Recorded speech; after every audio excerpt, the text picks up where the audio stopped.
बच्चों आज हम लोग जो है फर्स्ट ईयर रसायन शास्त्र का आज हम लोग जो है पहला चैप्टर पहला यूनिट जो है फंडामेंटल कॉन्सेप्ट ऑफ केमिस्ट्री रसायन शास्त्र की मूलभूत अवधारणा है उस पर चर्चा करेंगे। तो स्टार्ट करते हैं। यूनिट 1 क्या है? रसायन शास्त्र की मूलभूत अवधारणाएं।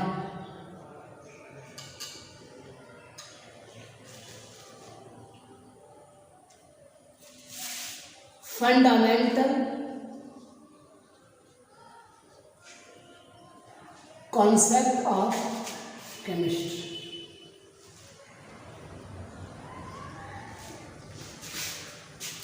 अब देखिए रसायन शास्त्र की मूलभूत अवधारणाएं क्या है। तो इसमें दिया जाता है कि रसायन शास्त्र का उपयोग कहाँ होता है। तो आप लोग जान लीजिए आजकल प्रत्येक फील्ड में केमिस्ट्री या केमिकल प्रोडक्ट का यूज है। आप लोग कोई दवाई देखते हैं, अभी जब मान लीजिए कोई दवाई है या अभी वैक्सीन का काम हो रहा है, वैक्सीन की खोज हो रही है या हो चुका है, उसमें जो पदार्थ लगा हुआ है वह केमिकल प्रोडक्ट आप यूज करते हैं। साबुन, सर्फ, इसमें भी क्या है? Chemical product. युद्ध के क्षेत्र में चाहे रक्षा विज्ञान के क्षेत्र में सब जगहों पे जो है केमिस्ट्री का यूज है। और मैं तो अपना डिफिनेशन देना ही भूल गया, डायरेक्ट स्टार्ट अध्याय कर दिए क्योंकि आदत है ऑफलाइन का। मेरा नाम है ब्रजेश कुमार और मैं जो है एक कम्प्रिहेंसिव क्लास है जो कई जगहों पर स्थित है, वहाँ पर केमिस्ट्री पढ़ाता हूँ और आप लोग को प्रयास कर रहे हैं समझाने का। ठीक हो गया डेफिनेशन, आगे करते थे। तो केमिस्ट्री का जो है यूज आजकल लगभग सब फील्ड में है। तो उस हिसाब से जानते हैं आप केमिस्ट्री का 3 महत्वपूर्ण ब्रांच होता है। मेन शाखा 3 ही है, उससे बहुत सारा ब्रांचेज है, फिजिकल, इनऑर्गेनिक और ऑर्गेनिक। तो फिजिकल में कुछ अध्याय पढ़ना आपको फर्स्ट ईयर और सेकेंड ईयर में, इनऑर्गेनिक में पढ़ना और ऑर्गेनिक में पढ़ना। तो फिजिकल केमिस्ट्री में जो फर्स्ट ईयर यानी आपका 11वीं का सब्जेक्ट है, उसका पहला अध्याय है रसायन शास्त्र की मूलभूत अवधारणाएं, फंडामेंटल कॉन्सेप्ट ऑफ केमिस्ट्री।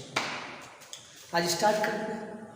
तो डायरेक्ट हम लोग हिट टू द पॉइंट, जो मेन आपका टॉपिक है पहला अध्याय में, वहाँ से प्रारंभ करेंगे। वो आपका टॉपिक है रासायनिक संयोजन का नियम। रासायनिक संयोग के नियम, लॉज ऑफ केमिकल कॉम्बिनेशन।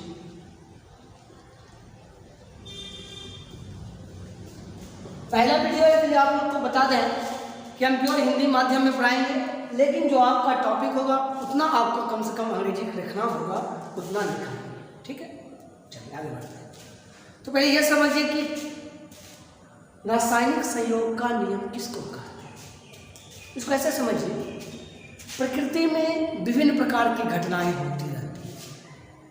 तो यदि आप रात को पढ़ रहे हैं तो कुछ समय के बाद दिन होगा, या दिन को पढ़ रहे हैं कुछ समय के बाद रात होगा। दिन रात का प्रोसेस तो चलता ही रहता है। आप अभी किस मौसम में पढ़ रहे हैं, क्या 4 महीने के बाद यही मौसम रहेगा? नहीं, मौसम तो चेंज होगा। तो आप लोग जानते हैं कि जल जो है वाष्पित होकर जाता है वायुमंडल में, वहाँ बादल बनाता है, बादल वापस जो है वर्षा के बूंदों के रूप में वापस पृथ्वी पर ही आ जाता है। सबके लिए एक प्रोसेस है। प्रकृति में जितनी भी घटनाएं हैं, सब घटना के पीछे कुछ न कुछ कारण है। तो क्या आपको लग रहा है केमिस्ट्री में जो इतना सारा इक्वेशन बना है, इतना सारा कंपाउंड बना है, बगैर किसी निश्चित नियम के होता होगा? संभव ही नहीं। तो केमिस्ट्री में भी जो आपका विभिन्न प्रकार का कंपाउंड बना है, एक निश्चित नियम के तहत बना है। इस निश्चित नियम को ही क्या कहते हैं? रासायनिक संयोग के नियम। यानी रसायन शास्त्र में होने वाली सारी घटनाएं जिस निश्चित नियम के तहत होती है, उसे क्या कहते हैं? रासायनिक संयोग के नियम। रासायनिक संयोग का नियम 5 प्रकार का। वैसे कुछ अध्ययन किया होंगे इसके बारे में आप 9th क्लास में, लेकिन चलिए यहाँ डिटेल से चलना होगा सब चीज़, और न्यूमेरिकल भी साथ साथ ही करवाते जाएंगे। तो जो फर्स्ट ईयर स्टूडेंट है या जो पॉलिटेक्निक पढ़ा मेडिकल बिहार सरकार का जो निकलता है ITI, इनका भी तैयारी करते हैं, तो ये चैप्टर आपके लिए बहुत ही इंपॉर्टेंट है, इसलिए इसको ध्यान से देखना। तो रासायनिक संयोग के कितने नियम बोला हमने? 5 नियम होते हैं, एक एक कर देखें। तो पहला वीडियो है, तो आप लोग जो है अपना फीडबैक जरूर दीजिएगा कि कैसा दिखाई पड़ रहा है। सर बड़ा लिखना चाहिए, छोटा लिखना चाहिए, और मेरा भी बहुत कम एक्सपीरियंस है यूट्यूब पे, इसलिए ध्यान से कमेंट में लिख दीजिए। 5 नियम है। पहला नियम है पदार्थ के अनश्वरता का नियम।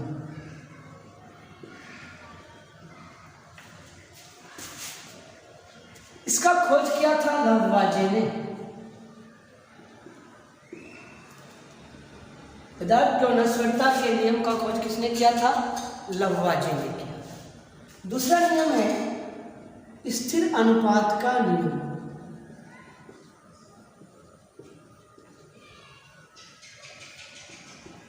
इसका खोज किया था प्राउस्ट ने।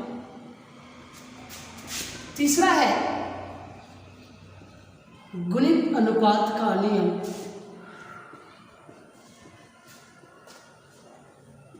इसका खोज किया था जॉन डाल्टन ने।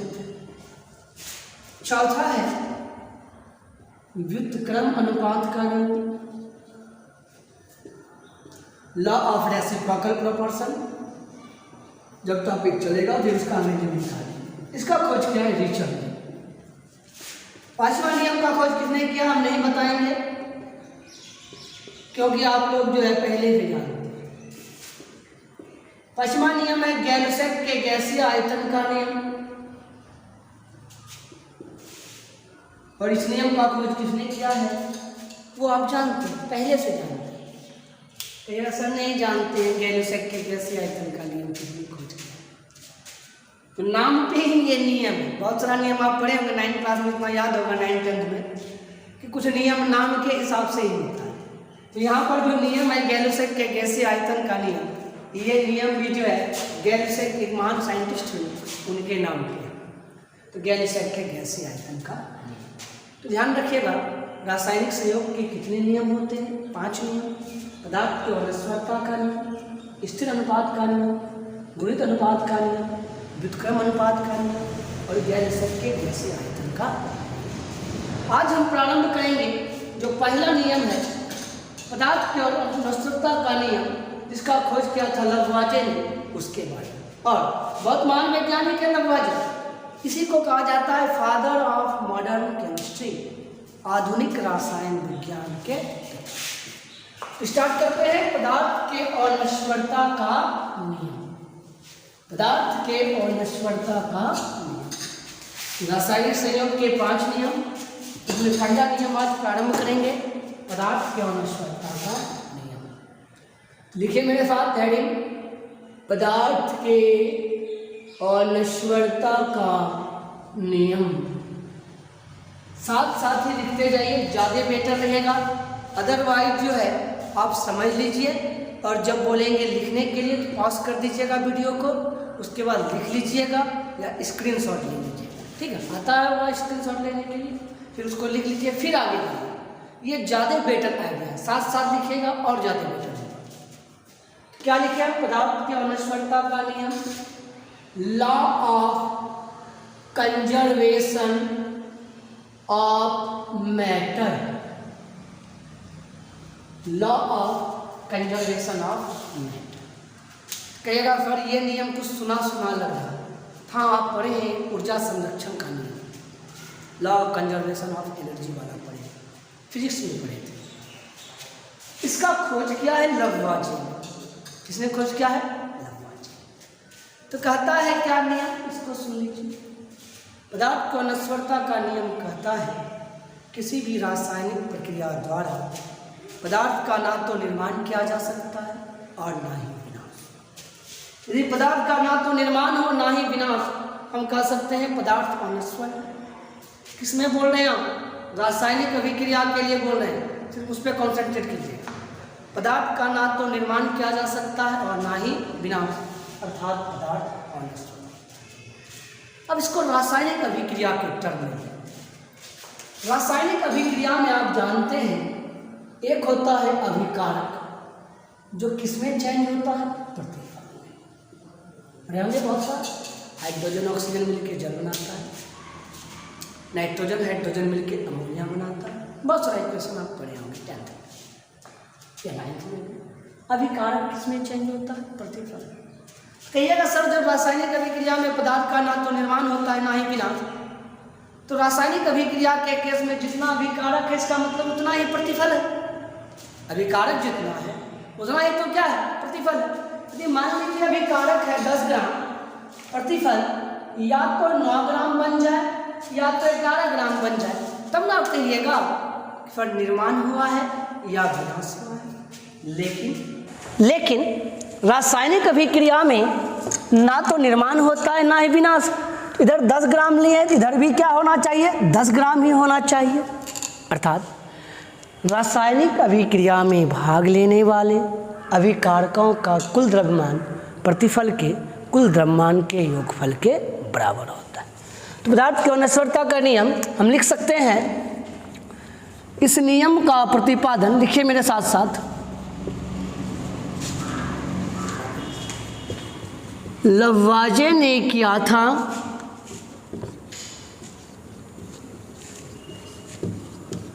इसके अनुसार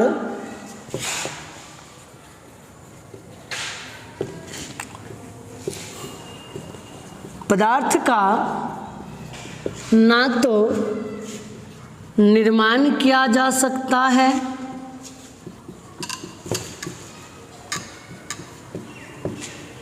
और ना ही विनाश। अर्थात पदार्थ अनश्वर होता है।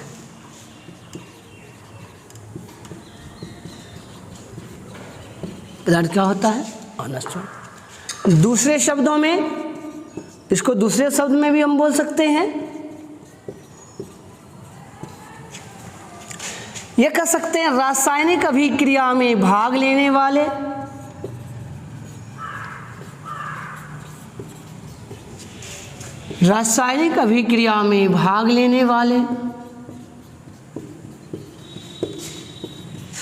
अभिकारकों का कुल द्रव्यमान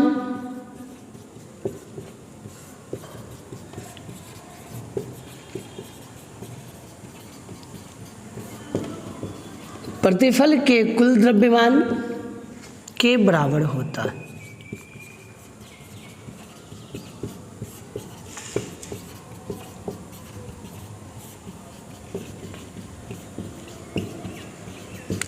ये हो गया आपका पदार्थ की अनश्वरता के नियम का स्टेटमेंट, यानी कथन कि पदार्थ का ना तो निर्माण किया जा सकता ना ही विनाश, अर्थात पदार्थ अनश्वर होता है। या दूसरे शब्दों में बोल सकते हैं रासायनिक अभिक्रिया में भाग लेने वाले अभिकारकों का कुल द्रव्यमान प्रतिफल के कुल द्रव्यमान के बराबर होता है। इसको आप डिफरेंट पॉज करके लिख लीजिएगा या साथ साथ लिखते जा रहे हैं, कोई टेंशन नहीं। हट जाते हैं, स्क्रीनशॉट भी ले सकते हैं पॉज करके। ठीक है, लिख लिए। अब यही बात को कुछ रासायनिक अभिक्रिया पे लगाते हैं। आपको जितना जानकारी रासायनिक अभिक्रिया का सिंपल या भाषा जो आपको लगाना है लगा सकते हैं। ठीक है, सिंपल सा एक उदाहरण लेते हैं। हाइड्रोजन ऑक्सीजन अभिक्रिया करके जल बनाते हैं। संतुलित कर दिया, H2 + O2 बना H2, संतुलित कर दिया 2 को। हाइड्रोजन का द्रव्यमान संख्या 1 होता है। हाइड्रोजन 2 दूनी 4 ग्राम आपके पास है इधर। ऑक्सीजन क्या गो? 2 गो। 1 का भार होता है 16। परमाणु द्रव्यमान बोल रहे हैं, संख्या नहीं, द्रव्यमान। 8 होता है परमाणु संख्या, भार होता है 16। 2 है, 16 दूनी 32। टोटल हो गया 36 ग्राम। कोई टेंशन?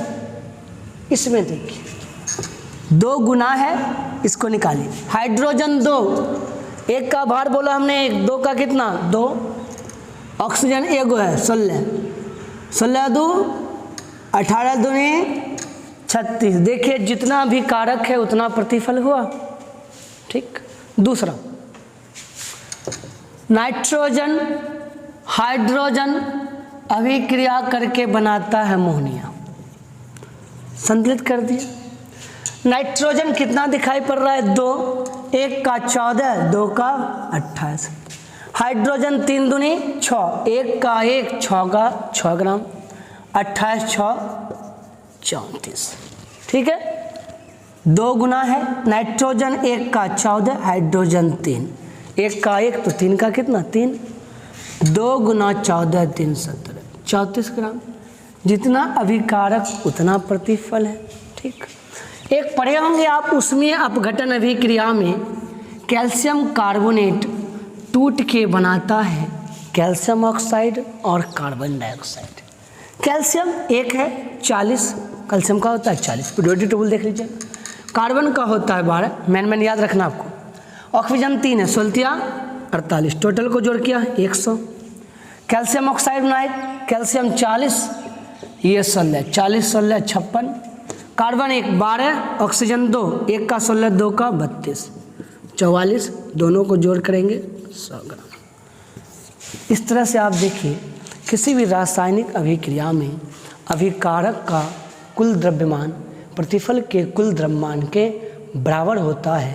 यही आपका कहता है रासायनिक संयोग का फल। इसी को कहते हैं पदार्थ की अनस्वरता का नियम।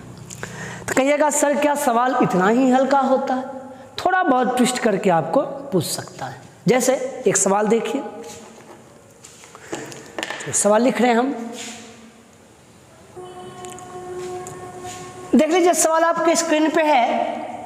सवाल है 4.2 ग्राम सोडियम हाइड्रोजन कार्बोनेट की अभिक्रिया 10 ग्राम एसिटिक अम्ल से कराने पर 2.2 ग्राम CO2 मुक्त होकर वायु में चला जाता है और अवशेष की मात्रा 12 ग्राम रह जाती है। सिद्ध करें कि ये आंकड़े पदार्थ के अनस्वरता के नियम का पुष्टि करते हैं।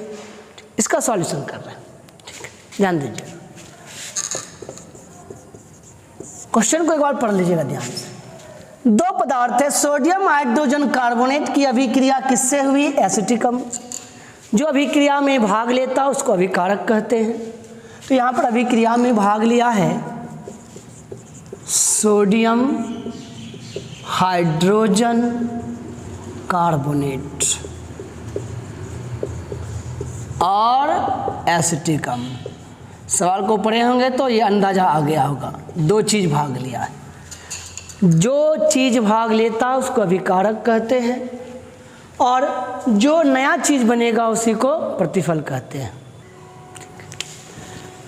Sodium hydrogen carbonate plus acetic अम्ल, और अभिक्रिया के बाद कहता है 2.2 ग्राम CO2 मुक्त होकर, CO2 मुक्त हुआ है और कहता है कुछ अवशेष बचा है। क्या बचा है? कुछ अवशेष बचा है। तो अभिकारक आपका हो गया सोडियम हाइड्रोजन कार्बोनेट और एसिटिक अम्ल, प्रतिफल आपका हो गया CO2 कार्बन डाइऑक्साइड और कुछ अवशेष, शेष राख टाइप का कुछ बचा। यदि पदार्थ की अनस्वरता का नियम कहता है तो बहुत आसान है। यदि आपने अभिकारक का द्रव्यमान किसके बराबर कर दिया? प्रतिफल के, तो हो गया प्रूव। सोडियम हाइड्रोजन कार्बोनेट कितना है? 4.2 ग्राम। एसिटिक अम्ल कितना है? 10 ग्राम। टोटल हो गया 14.2 ग्राम। CO2 2.2 ग्राम। अवशेष की मात्रा 12 ग्राम। टोटल हो गया 14.2 ग्राम। अभिकारक कितना? 14.2। प्रतिफल कितना? 14.2। अभिकारक का कुल द्रव्यमान प्रतिफल के कुल द्रव्यमान के बराबर हो, इसी को कहते थे पदार्थ को अनस्वरता का नियम। तो लिख सकते हैं, चूंकि अभिकारक का कुल द्रव्यमान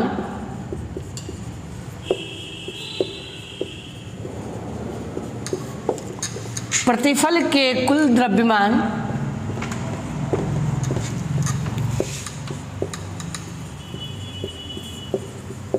के बराबर है,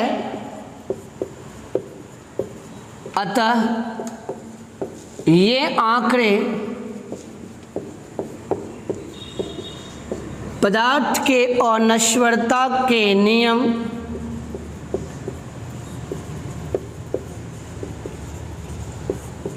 की पुष्टि करते हैं। बहुत आसान है। अभिकारक का कुल द्रव्यमान प्रतिफल के कुल द्रव्यमान के बराबर हो गया। इसी को क्या कहते हैं? पदार्थ की नश्वरता का नियम। चलिए पास करके लिख लीजिए इसको, तो कर लीजिए। चलिए अब चलते हैं रासायनिक संयोग का दूसरा नियम, बहुत इंपॉर्टेंट नियम है। दूसरा नियम है स्थिर अनुपात का नियम, लॉ ऑफ कांस्टेंट प्रोपोर्शन, स्थिर अनुपात का नियम। खोज किसने किया था? बता दिए थे पहले, प्राउस्ट ने। किसने खोज किया था? प्राउस्ट। अब इसका स्टेटमेंट सुनिए। प्राउस्ट ने स्थिर अनुपात के नियम इस बात को कहा था कि रासायनिक यौगिक में, किसी भी रासायनिक यौगिक में आप उसको कैसे भी प्राप्त कीजिए, कोई मतलब नहीं है। रासायनिक यौगिक है, यौगिक जब दो तत्व एक निश्चित अनुपात में संयोग करते हैं यौगिक बनाते हैं। तो रासायनिक यौगिक में जो तत्व होते हैं भार के विचार से हमेशा निश्चित अनुपात में होते हैं। क्या स्टेटमेंट इसका? कि रासायनिक यौगिक में तत्व भार के विचार से हमेशा कैसे रहते हैं? निश्चित अनुपात में होते हैं। तो रासायनिक यौगिक में स्टेटमेंट है इसका, रासायनिक यौगिक में एक ही प्रकार के तत्व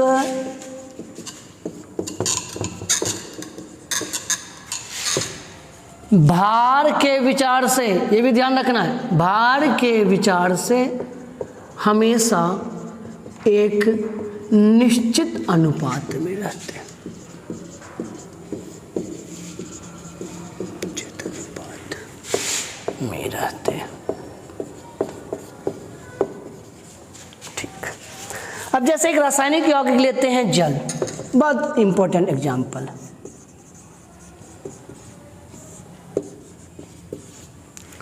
जल को आप कितने माध्यम से प्राप्त कर सकते हैं? हम बोलेंगे 1 लीटर जल लाइए, तो कोई क्या कर सकता है? चापाकल का ले आएगा, कोई डिब्बा बंद ले आएगा, कोई बरसा जल लेकर आएगा, कोई नाली का, नदी का, तालाब का, झील का। बहुत सारा उपाय है आप जल को प्राप्त करने का। लेकिन एक बात का ध्यान रखिएगा, जल को आप किसी भी माध्यम से लाइए, कहीं से लाना है, कोई उसमें जो तत्व होगा, तो तत्व 2 ही होता है जल में, एक हाइड्रोजन और एक ऑक्सीजन। तत्व जो है भार के विचार से हमेशा क्या होगा? निश्चित अनुपात में। यदि आप जल में, चाहे जल को किसी भी माध्यम से, ये रिपीट कर रहे हैं बात को, जल को किसी भी माध्यम से आप प्राप्त कीजिएगा, उसमें जो हाइड्रोजन ऑक्सीजन है, हाइड्रोजन 2, 1 का 1, 2 का 2, ऑक्सीजन 1 का 16, रेशियो कितना आया? 1:8, 1:8। तो जल को किसी भी माध्यम से प्राप्त कीजिएगा, उसमें हाइड्रोजन और ऑक्सीजन भार के विचार से हमेशा कितना होगा? 1:8 में। कितना होगा? 1:8। एक दूसरा उपाय कार्बन डाइऑक्साइड। दूसरा एग्जाम्पल, कार्बन डाइऑक्साइड प्राप्त करना। कौन बड़का बात, बहुत आसान है। लकड़ी को जला लीजिए, कार्बन डाइऑक्साइड प्राप्त हो गया। कोयला को जला लीजिए, आप गाड़ी स्टार्ट कर लीजिए, बाइक अपना, कार्बन डाइऑक्साइड है। तो कहता है कार्बन डाइऑक्साइड, बहुत उपाय है प्राप्त करने का। कार्बन डाइऑक्साइड में यदि आप कार्बन और ऑक्सीजन का रेशियो निकालेंगे, तो कार्बन 1 है 12, ऑक्सीजन 2 है 16 दूनी 4, 3 12, 4 8 32। अनुपात कितना आया? 3:8। अब कार्बन डाइऑक्साइड को किसी भी माध्यम से प्राप्त कीजिएगा, हमेशा कार्बन और ऑक्सीजन के भार का अनुपात हमेशा कितना होगा? 3:8। समझ गए? यही है स्थिर अनुपात का नियम। कहता है कि क्या सर हर समय ऐसा ही सवाल आएगा आसान? हम बोलेंगे नहीं, कुछ सवाल जो आपको डिफिकल्ट टाइप का न्यूमेरिकल दे सकता है। पहले इसको उतार लीजिए, फिर वो न्यूमेरिकल भी करवा देंगे। ठीक है, उतारिए, पहले इसको पॉज करके उतारिए। चलिए अब देखिए, सवाल जो है आपको वो सिंपल वाला नहीं देगा, बल्कि सवाल आपको जो है थोड़ा सा लेवल वाला देगा। ध्यान से सुनिएगा, कहीं कोई भारी चीज़ नहीं है। क्वेश्चन को एक बार फिर से हम रिपीट कर देते हैं। कह रहा है खनिज नमक में 60.67% क्लोरीन रहता है। नमक क्या होता है? सूत्र क्या जानते हैं? NaCl जानते हैं कि नहीं? सोडियम रहता है और क्लोरीन रहता है। इसमें सिर्फ क्लोरीन कितना है? 60.67% क्लोरीन है। तथा एक और उपाय लगाया कि समुद्र के जल से प्राप्त नमक के 0.4 ग्राम में 0.243 ग्राम क्लोरीन रहता है। दो आंकड़ा दिया है, दोनों नमक का ही। चलिए, एक आंकड़ा है कि 60.65% क्या है, क्लोरीन है। चलिए सॉल्यूशन कर रहे हैं। जब कभी भी प्रतिशत मान दिया हो, बहुत सवाल आएगा इस पे, इस अध्याय में बहुत सवाल आएंगे। जब कभी भी प्रतिशत मान दिया हुआ हो, टोटल यौगिक को मानना है 100। कहिएगा 100 ही क्यों मानते हैं? 100 का जितना प्रतिशत निकालने के ना आंसर उतना ही आता है। 100 का 1% 1, 100 का 2% 2, 100 का 3% 3, 100 का 60.67%, तो 60.67 ही, इसलिए 100 मानना है। कितना मानना है? 100। प्रतिशत मान दिया हो तब, प्रतिशत दिया हो तो 100 मान लेते हैं। लेट मतलब माना कि नमक कितना है, 100 ग्राम। नमक कितना है, 100 ग्राम। इसमें क्लोरीन बोलिए 100 का 60.67%, उतना ही 60.67%। अब ये नमक है, इसमें दो हिस्सा है, एक सोडियम का कुछ हिस्सा होगा, क्लोरीन का। नमक का सूत्र पर NaCl, सोडियम क्लोराइड, कुछ भाग इसका सोडियम का है, कुछ भाग इसका क्या है, क्लोरीन का है। तो नमक आपका 100 ग्राम NaCl, इसमें क्लोरीन निकल गया। अब दो चीज़ मिलके बना है नमक, सोडियम और क्लोरीन। एक का पता चल गया, दूसरा नहीं निकाल लेंगे। तो हमको सोडियम निकालना है, बहुत आसान तरीका है, 100 में घटा देंगे। 10 में 7 गया 3, 9 में 6 गया 3, 9 में 9, 39.33 ग्राम। ठीक, दोनों चीज़ पता चल गया, क्लोरीन और सोडियम। तत्व कहता है भार के हिसाब से, सोडियम क्लोराइड में दो तत्व है, क्लोरीन और सोडियम, दोनों का भार निकाल लिया। अब यहाँ पर नमक का एक आंकड़ा दिया है कि टोटल नमक यानी NaCl दिया है 0.4 ग्राम। इसमें क्लोरीन आपका पूरा लिख देते हैं, क्लोरीन दिया है 0.243। फिर इसमें सोडियम निकाल लेते हैं,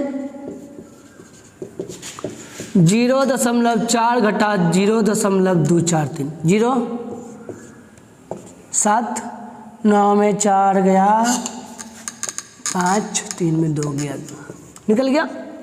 इसमें भी तत्व भार के हिसाब से देख लो, करते हैं सोडियम बटे क्लोरीन। आप लोग घर में भी कर सकते हैं इसको। सोडियम आपका है, चलिए रेशियो सही निकालने के लिए हम लोग क्या करेंगे, थोड़ा सा चेंज कर देंगे। चलिए अब इसमें क्या करेंगे, क्लोरीन बटे सोडियम, तत्व भार के विचार से होना चाहिए। तो क्या किया हमने, क्लोरीन बटे सोडियम। क्लोरीन आपका छाट इतना है 39.33। समय नहीं ज़्यादा लेते हुए इसको भाग करने के बाद कितना आएगा, 1.54:1। यहाँ भी यही काम कीजिएगा, यकीन मानिए दोनों मान जो है क्या होगा, सेम होगा। वैसे चेक कर लीजिएगा आप लोग।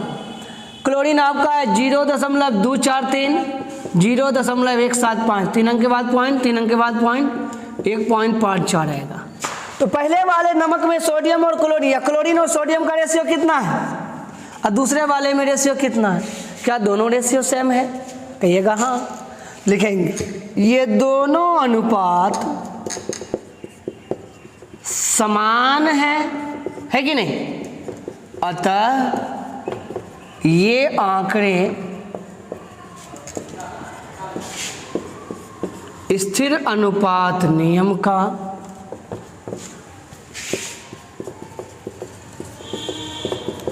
पालन करते हैं।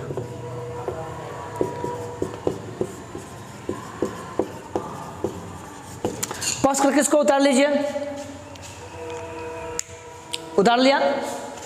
अब जो है दो नियम हो गया पदार्थ की नश्वरता का, सॉरी रासायनिक संयोग का नियम, दो हो गया पदार्थ की नश्वरता का नियम और स्थिर अनुपात का नियम। इससे संबंधित यदि कोई सवाल है तो कमेंट सेक्शन में उसका फोटो खींच के डाल दीजिएगा, या मेरा नंबर यदि किसी के पास हो तो उस पर भेज दीजिएगा। कल 3 नियम और है, तो आप घर में जाके अपनी किताब खोल के जरूर तीनों नियम को पढ़ लीजिएगा। गुणित अनुपात का नियम, व्युत्क्रम अनुपात का नियम और गैलुसेक का नियम। और यदि चाहते हैं कि कल से आपको दिक्कत ना हो, अपने आप ऑटोमेटिक वीडियो आपके यूट्यूब पे आ जाए, तो सब्सक्राइब कर लीजिएगा, ज़्यादा आसान होगा। लाइक कीजिएगा और ज़्यादा बच्चों तक पहुँचेगा। तो ये दोनों काम आप कर भी सकते हैं, आपकी इच्छा नहीं भी कर सकते हैं, लेकिन ज़्यादा आसान होगा। कल 3 नियम और पढ़ के आना है, घर में पढ़िएगा, वही बात हम पढ़ाएंगे, थोड़ा सा ज़्यादा समझ में आएगा। या स्थिर अनुपात के नियम में कोई सवाल हो या पदार्थ की अनस्वरता के नियम में कोई सवाल हो तो ज़रूर पूछिएगा। बहुत बहुत धन्यवाद।